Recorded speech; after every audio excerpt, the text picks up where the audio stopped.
Here's a cool little portable stove you can make with things you probably already have sitting around your house. First, you'll need a couple of cans of soda. Make sure there's no bumps or dents in the bottom. You'll also need some fine sandpaper, a utility knife blade, a thumbtack, a coat hanger, some fiberglass, and a bottle of heat. Use the sandpaper to remove the paint off the bottom couple of inches of both cans. Open the first can and pour out the contents.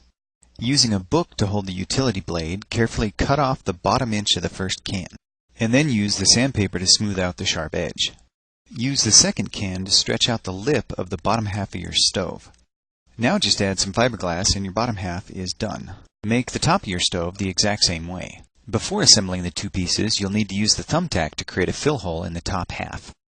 Now comes the tricky part. Carefully place the top half inside the bottom as level as possible so the edges don't catch. Use a shim from the leftover piece of can if you're having problems getting it to fit.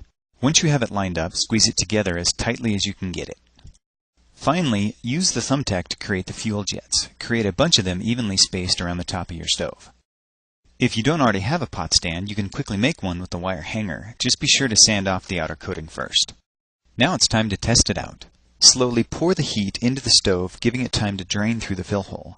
It doesn't take very much. A few tablespoons is enough to boil a pot of water. This type of can stove must be preheated for a second before the vapor pressure will sustain the jets. Once it's lit, put the pot stand over it, and then you're ready to cook. So whether you're camping or just forgot to pay the electric bill, now you can make a tiny stove even MacGyver would be proud of.